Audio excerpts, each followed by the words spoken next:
Assalamualaikum warahmatullahi wabarakatuh. Selamat pagi semuanya. Salam sejahtera bagi kita semua.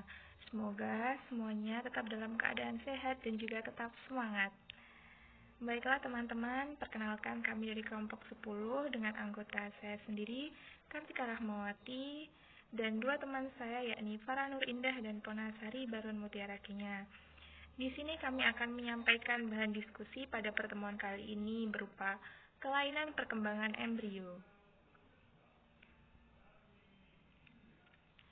Materi yang kami sampaikan pada pagi hari ini sebagai bahan diskusi akan meliputi beberapa bagian.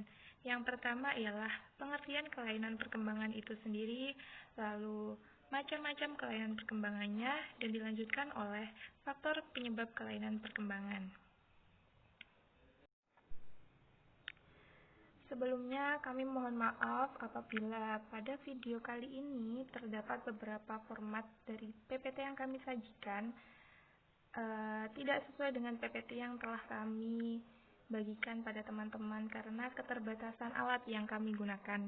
Kami mohon maaf yang sebesar-besarnya.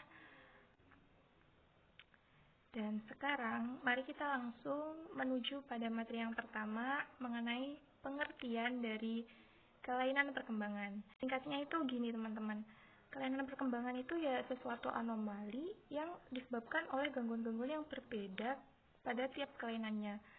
Ya kenapa berbeda? Karena nanti hasilnya juga berbeda seperti itu. Misal gangguan A yang menyebabkan kelainan A, gangguan B yang menyebabkan kelainan B, seperti itu. Lalu ternyata terdapat cabang ilmu tersendiri yang di dalamnya itu mempelajari tentang kelainan perkembangan pada embrio ini teman-teman. Cabang ilmu tersebut adalah teratologi. Nah, teratologi ini berasal dari dua kata, yakni teratos dan logos. Teratos sendiri artinya ialah monster dan logos artinya ialah ilmu. Seperti biasa, seperti pada istilah-istilah biologi pada umumnya dan kebanyakan itu berasal dari bahasa Yunani. Begitu pula dengan teratologi. Teratologi ini merupakan serapan dari bahasa Yunani. Nah, karena cabang ilmu yang mempelajarinya ialah teratologi, maka faktor penyebab dari kelainan perkembangan tersebut bisa kita sebut dengan teratogen. Lalu proses terjadinya kelainan bisa kita sebut dengan teratogenesis, dan efek akibat adanya kelainan tersebut bisa kita sebut dengan teratogenik. Nah, pada saat bayi lahir tentunya banyak sekali kelainan-kelainan yang bisa kita identifikasi maupun tidak. Nah, kelainan tersebut tuh ada yang bersifat minor dan mayor. Kelainan minor itu misalnya ya kayak bentuk kuping yang kecil, itu kelainan minor. Mungkin berbeda, namun dia tidak terlalu berpengaruh pada kesehatan suatu individu. Nah, kelainan-kelainan minor ini jika bersatu, misalnya ada kuping kecil, lalu tangan pendek, mungkin itu bisa menjadi suatu langkah atau suatu proses awal penentuan kelainan mayor pada suatu individu. Bisa dilihat dari ciri-ciri tersebut. Misalnya ada kelainan polidaktil.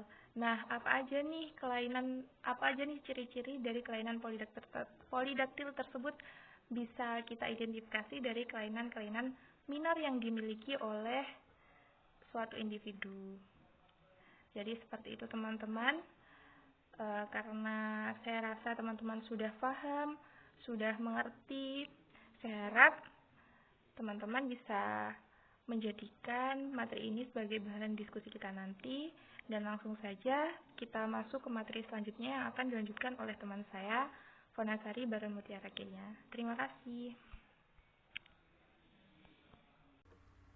Saya Ponasari Barun Mutiara Kenya akan menjelaskan tentang macam-macam kelainan perkembangan.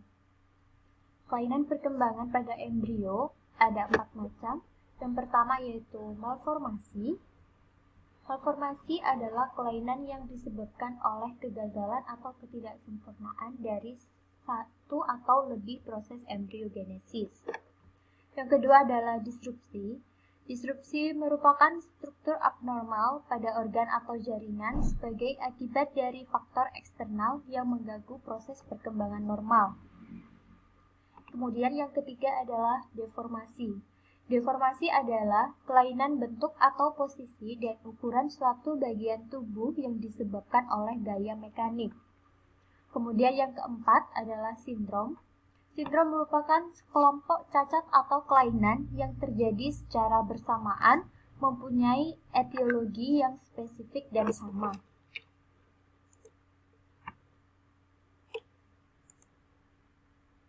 Nah,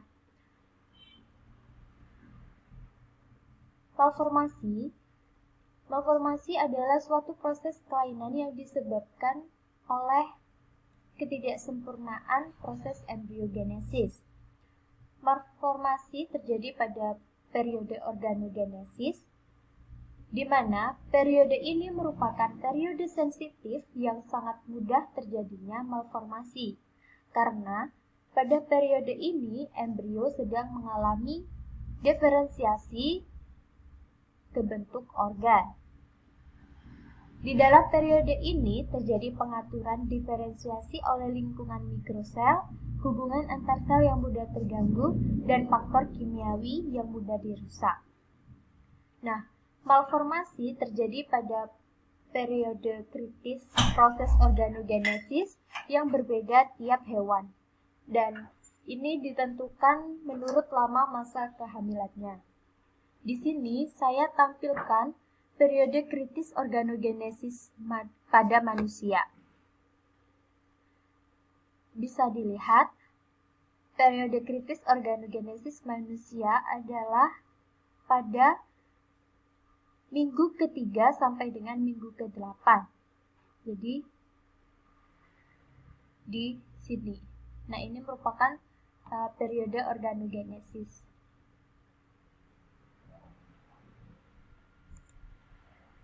Nah, masih dalam topik malformasi, selanjutnya ada macam-macam malformasi kongenital berdasarkan kejadiannya.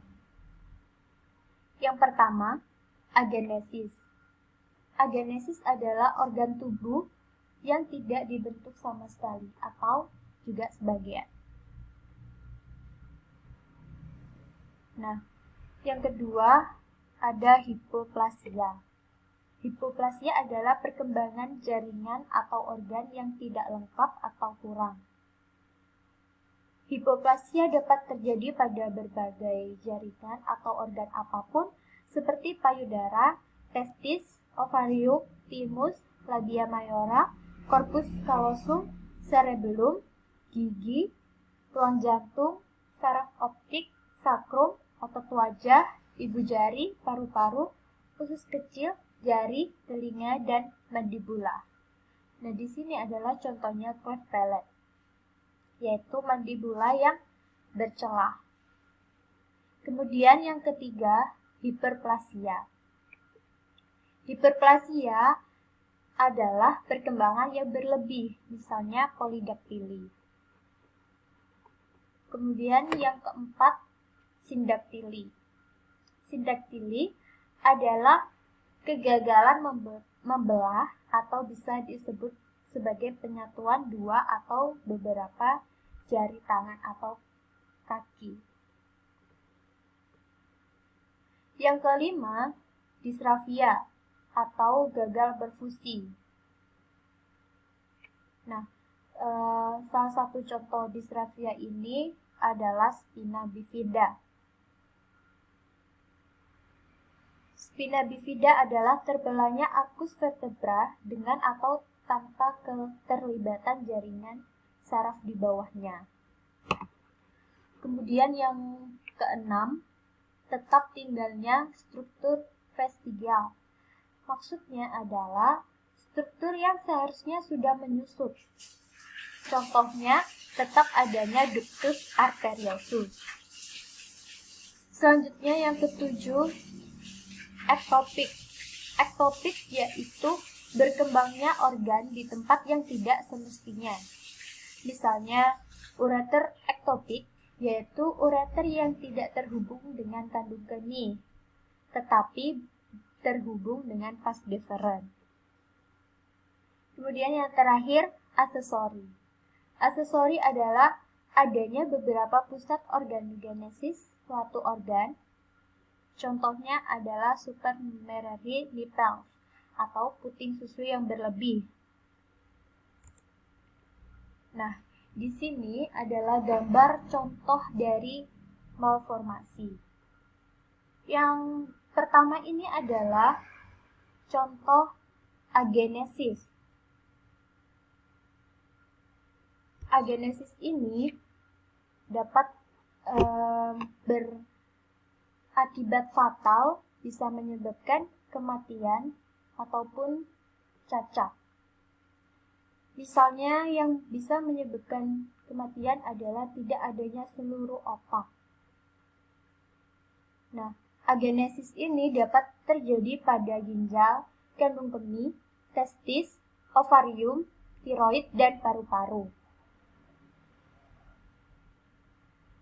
Agenesis ini disebabkan oleh tidak adanya jaringan embrio pembentuk atau dengan paparan bahan kimia, dan sering dikaitkan juga dengan kelainan bawaan yang lain. Nah, ini adalah contoh agenesis pada organ tubuh bagian posterior. Kemudian, gambar berikut adalah gambar cleft palate yang merupakan contoh dari hipoplasia. Cleft palate sendiri terdapat banyak tipe. Di sini adalah palate yang normal. Di sini bibir yang normal. Kemudian tipe-tipenya ada cleft lip, yaitu bibirnya saja yang membelah seperti ini. Nah, tampaknya seperti ini. Kemudian bilateral cleft, jadi di kedua sisi bibir ini mengalami terbelah, yaitu seperti ini tampaknya. Kemudian ada cleft palate, yaitu langit-langitnya yang terbelah pada bagian ini.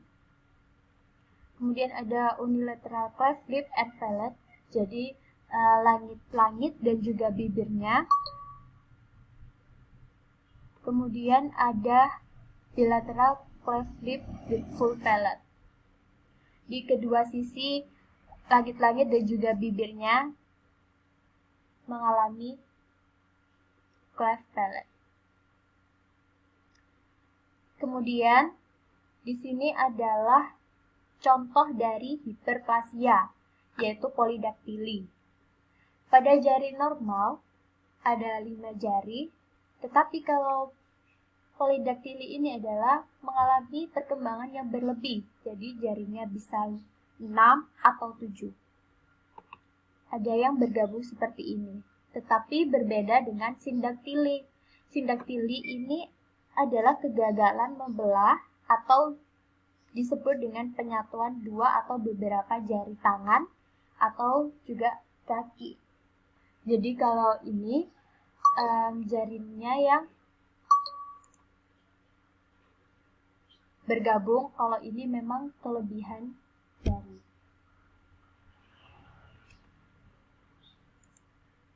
Nah, kemudian ini adalah contoh spina bifida. Spina bifida merupakan contoh dari disrafia. Disrafia ini gagal berfusi. Nah, spina bifida sendiri memiliki beberapa tipe. Yang pertama yaitu spina bifida occulta. Spina bifida occulta merupakan suatu cacat pada lengkung vertebra yang dibungkus oleh kulit dan biasanya tidak mengenai jaringan saraf yang ada di bawahnya. Jadi, jaringan saraf yang ini tidak ikut cacat pada lengkung vertebranya. Cacat ini umumnya terjadi di daerah lumbosakral. Nah, dengan ciri khas pada spina bifida occulta ini adanya plak rambut yang menutupi lengkung-lengkung vertebra. Ini. Kemudian tipe yang kedua adalah spina bifida dengan meningokel. Meningokel merupakan bentuk spina bifida dengan kantong yang berisi cairan yang terlihat dari luar atau dari punggungnya, tetapi kantong tersebut tidak berisi spinal cord atau saraf. Jadi sarafnya tidak ikut pada kantong ini, tetap pada jaloya. Nah, untuk tampilan pada punggungnya seperti ini. Terdapat benjolan pada punggung si bayi. Nah, yang ketiga yaitu spina bifida dengan meningomyelokel. Meningomyelokel merupakan bentuk spina bifida yang ditandai dengan jaringan saraf yang ikut dalam kantong tersebut dan dapat disertai defek kulit atau permukaan kulit yang sangat tipis. Jadi ini sarafnya ikut lengkung pada kantong. Sedangkan pada meningokel sarafnya tidak ikut pada kantongnya. Nah, biasanya spina bifida dengan meningomyelokel ini disertai dengan skoliosis, hidrosefalus, dan juga mungkin adanya deformitas pelvis.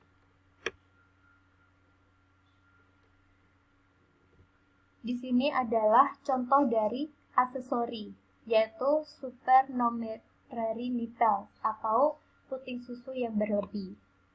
Pada kelainan ini terdapat puting susu tambahan di daerah sini.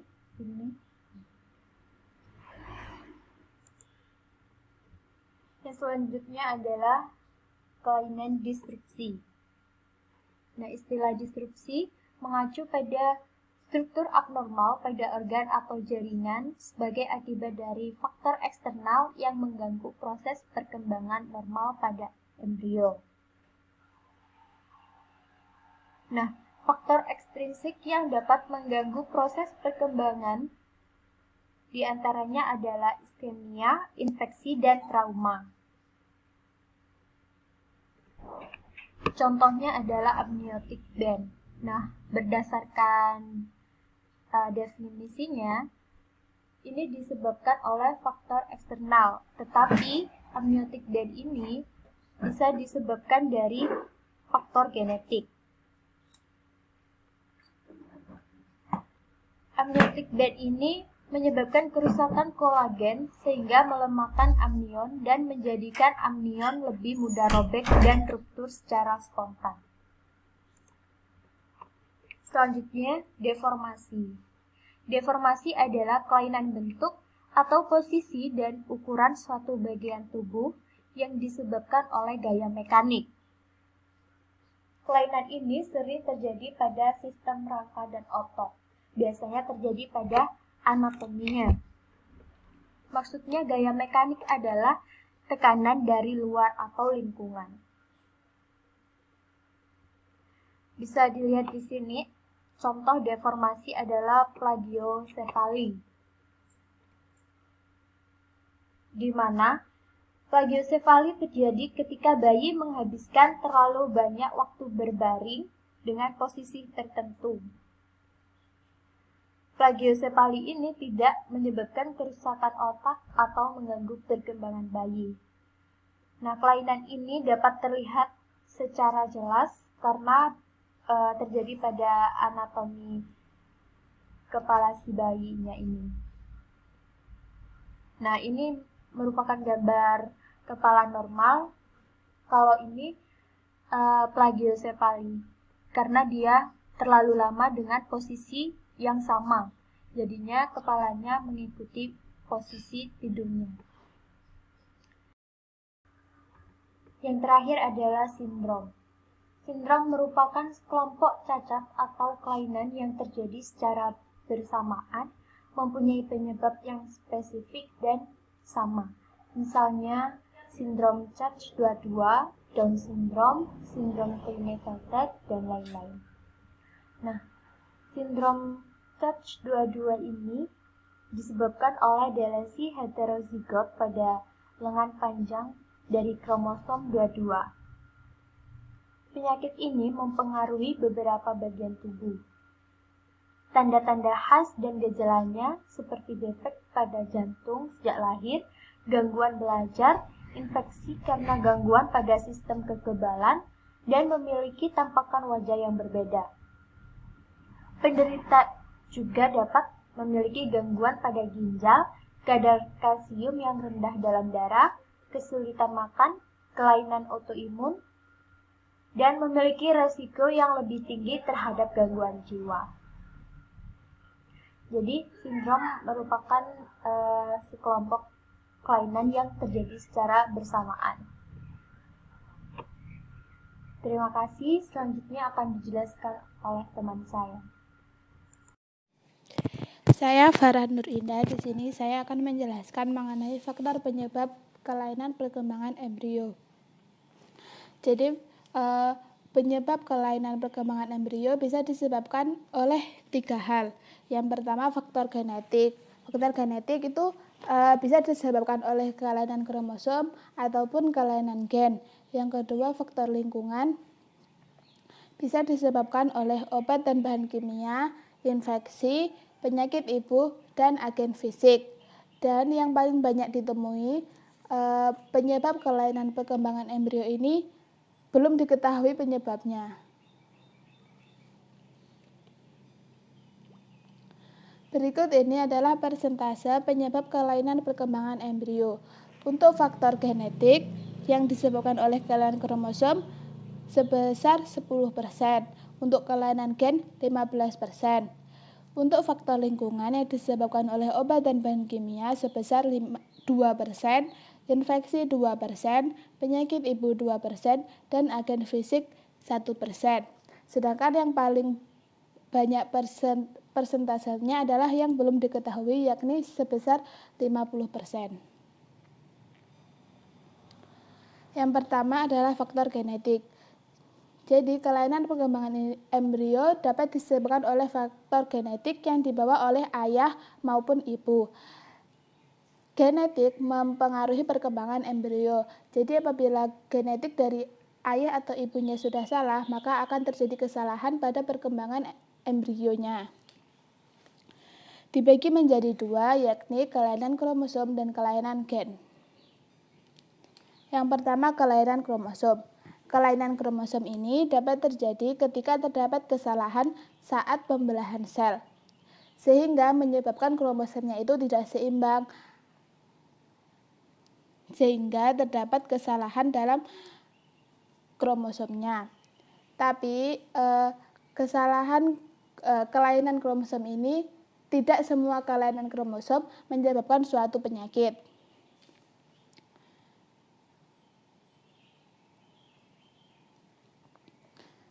Tapi yang banyak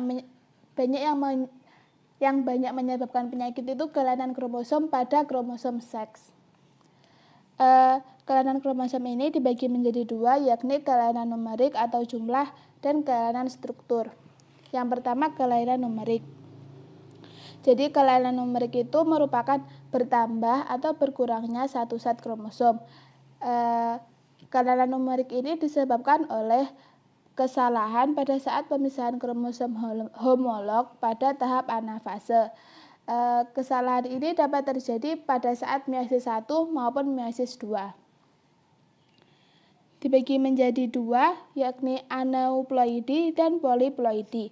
Yang pertama, aneuploidi. Jadi kalau aneuploidi ini disebabkan oleh hilangnya atau bertambahnya satu kromosom pada satu set kromosom. Sedangkan yang poliploidi itu merupakan satu sel mengandung lebih dari 2 set kromosom. Kan seharusnya itu satu sel itu 2N. Nah, ini pada poliploidi ini bisa 3N, 4N, dan seterusnya.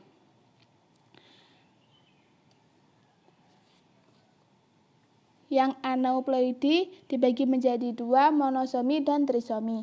Kalau monosomi itu hilangnya satu kromosom pada satu pasang kromosom.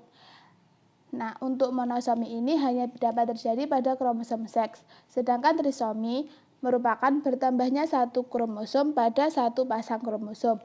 Nah, kalau yang monosomi tadi hanya terjadi pada kromosom seks, sedangkan poliploid trisomi ini dapat terjadi pada kromosom seks maupun kromosom autosom.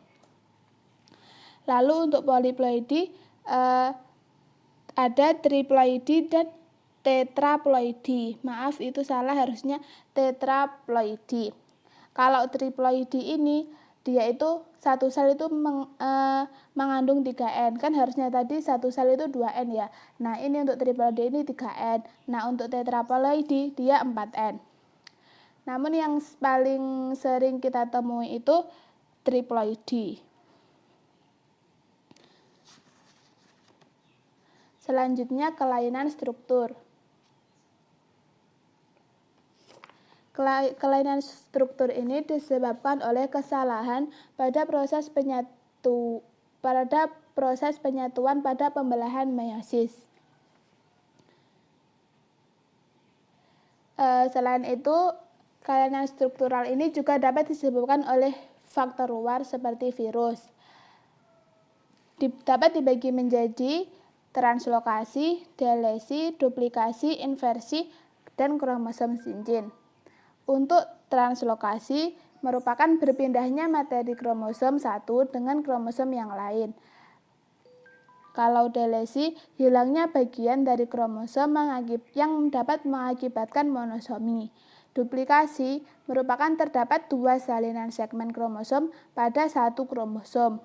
Inversi merupakan terdapat 2 patahan pada salah satu kromosom, lalu patahannya itu berputar 180 derajat ataupun bertukar posisi. Yang terakhir kromosom cincin, itu yakni terjadi pemutusan pada kedua ujung lengan kromosom sehingga bersatu membentuk kromosom yang bentuknya itu seperti cincin.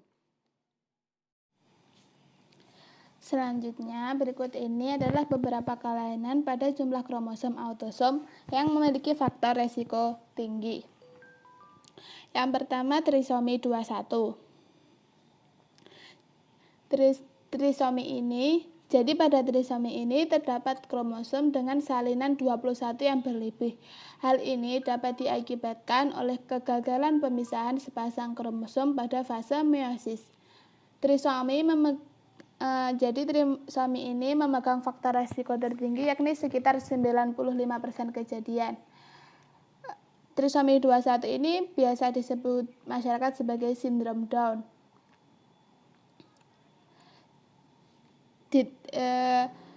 Gejala-gejala sindrom Down ini dijadikan dengan keterbelakangan mental, keterbelakangan pertumbuhan, wajah yang datar dan lebar, telinga yang kecil, telapak tangan lebar, dan satu garis melintang. Trisomi 21, jadi ini dia itu kelebihan memiliki salinan kromosom 21 yang berlebih. Selanjutnya trisomi 13. Trisomi 13 ini bisa disebut masyarakat sebagai sindrom Patau. Trisomi 13 sindrom Patau ini dapat menyebabkan kematian pada bayi yang masih berumur pendek sekitar 1 minggu hingga 3 bulan. Ini ya trisomi yang kromosom 13. Sindrom Patau ini dicirikan dengan keterbelakangan mental, bibir sumbing dengan langit berjelah, kelainan mata, dahi yang landai, polidaktili, dan tuli. Selanjutnya trisomi 18 atau biasa disebut dengan sindrom Edward.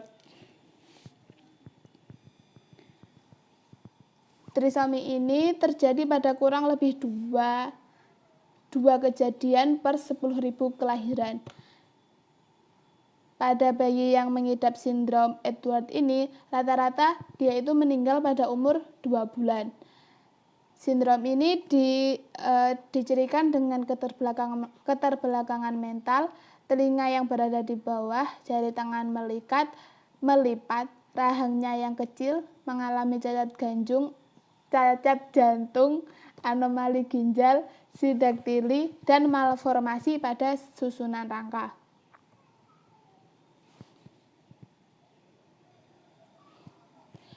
Selanjutnya, beberapa kelainan pada jumlah kromosom seks. Yang tadi kan yang kromosom autosom, sekarang yang kromosom seks yang memiliki faktor resiko tertinggi. Yang pertama, sindrom Turner. Sindrom Turner ini merupakan monosomi yang pada kromosom seks. Sindrom ini dapat terjadi karena pembuahan antara sperma X dengan sel telur yang tidak memiliki kromosom X. Sindrom Turner ini dibagi menjadi 3, yakni sindrom Turner klasik 45X, mosaik 46XX atau 46,46X, dan isokromosom X atau delesi sebagian dari lengan kromosom X. Sindrom ini terjadi pada satu kejadian terjadi pada 1/3000 kelahiran. Dicirikan dengan bayi yang tampak kecil, namun kaki dan tangannya membengkak. Membengkak. Terus batas rambut belakang rendah.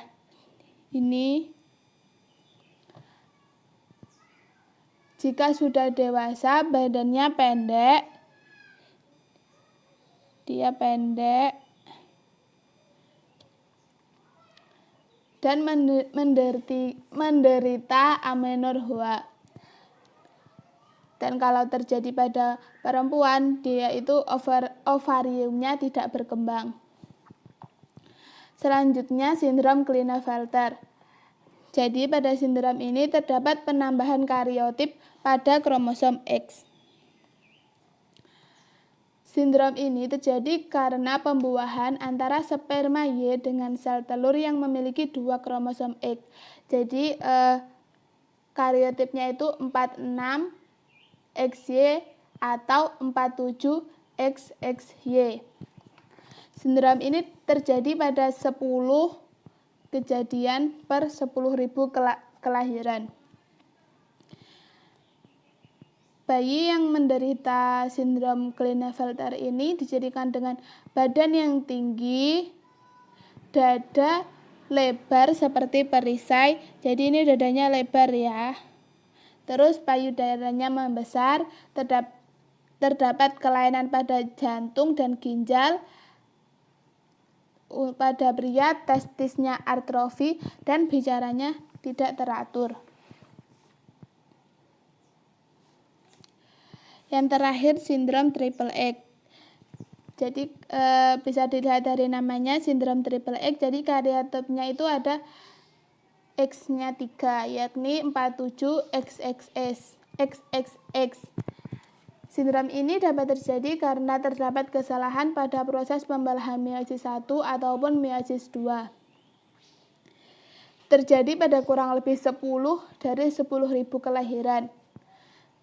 Bayi yang mengidap sindrom ini dicirikan dengan badan yang tinggi, mengalami gangguan perkembangan motorik dan bahasa, gangguan menstruasi, dan menopause dini, IQ rendah. Tapi kalau sindrom triple X ini fisiknya itu normal, jadi kayak manusia biasa.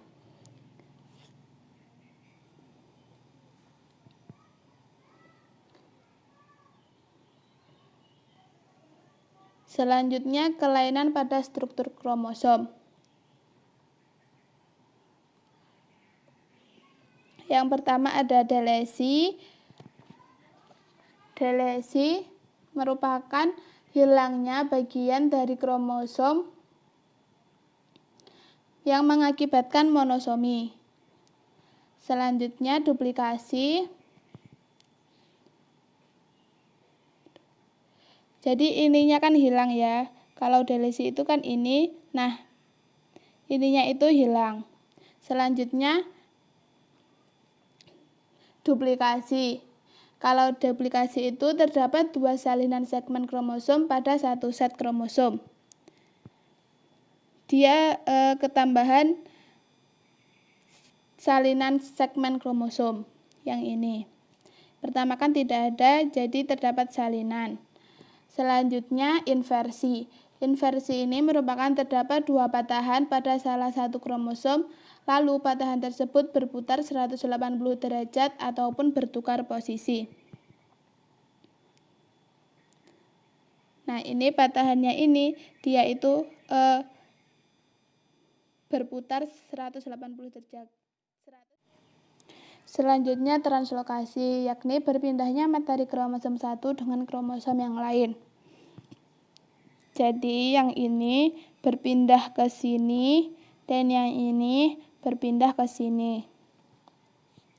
Yang terakhir kromosom cincin.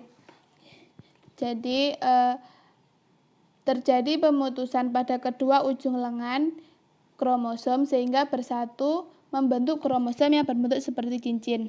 Nah, ini itu berputus, terus ujung lengannya itu bersatu membentuk seperti cincin. Selanjutnya kelainan gen.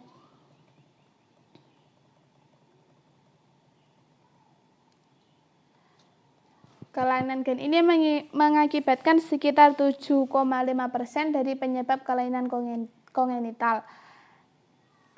Biasanya itu disebut dengan mutasi gen. Mutasi gen merupakan perubahan yang terjadi pada materi genetik, baik gen maupun kromosom yang diwariskan oleh keturunannya. Perubahan susunan materi gen ini dapat menyebabkan berubahnya fungsi suatu gen dan dapat menyebabkan kelainan yang bersifat turun-temurun.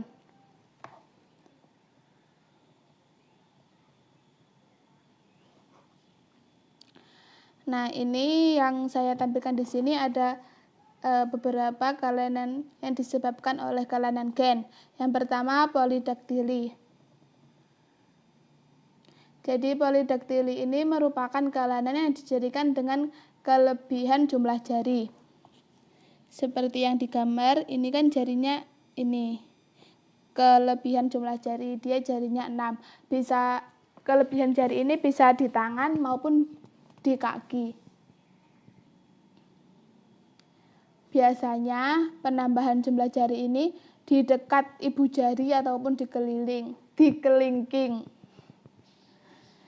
Selanjutnya, dentinogenesis imperfecta merupakan kelainan yang terjadi pada gigi manusia.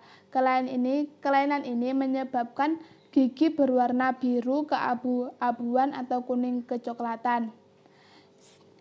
Ini ya, dia warnanya agak coklat ataupun kebiru-biruan ataupun abu-abu. Jadi ini menyebabkan dentinnya mudah fraktur dan atrisi.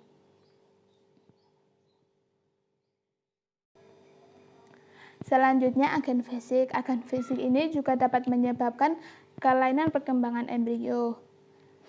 Nah, dibagi menjadi 2 yakni radiasi ion dan hipertermia. Radiasi ion ini dapat diperoleh dari X-ray yang dapat menyebabkan mikrosefali. Selain itu dapat juga menyebabkan defek okular pada janin yang masih terkandung pada rahim ibu. Radiasi ion rentan menjangkit ibu yang memasuki umur kehamilan 2 hingga 5 minggu setelah konsepsi. Selanjutnya hipertermia. Hipertermia yang terlalu lama dapat menyebabkan kelainan kongenital berupa mikrosefali dan mikroptalmia. Hipertermia dapat disebabkan apabila seorang ibu hamil pada trimester pertama berendam air panas di bathtub terlalu lama. Hipertermia yang terlalu lama menyebabkan gangguan pada migrasi sel-sel neuron sehingga berakibat kelainan kongenital seperti mikrosefali dan mikroptalmia. Selanjutnya penyakit ibu. Penyakit yang diderita oleh ibu dapat menyebabkan kelainan perkembangan embrio. Di antaranya ada diabetes mellitus, fenilketonuria, dan epilepsi. Diabetes mellitus ini dapat disebabkan oleh keturunan. Ibu yang menderita diabetes mellitus dapat bergantung pada insulin yang dapat meningkatkan abnormalitas kongenital pada embrio yang dikandungnya. Kelainan-kelainan yang disebabkan oleh penyakit diabetes mellitus diantaranya atresia esophagus, penyakit jantung bawaan, dan hipoplasia femur. Yang kedua, fenilketonuria. Jika seorang ibu yang terjangkit oleh fenilketonuria ini tidak dapat dikontrol, dapat meningkatkan resiko kelainan kongenital pada bayi yang dikandungnya. Kelainan kongenital yang disebabkan oleh penyakit fenilketonuria ini diantaranya retardasi mental atau keterbelakangan mental, penyakit jantung bawaan, dan mikrosefalus.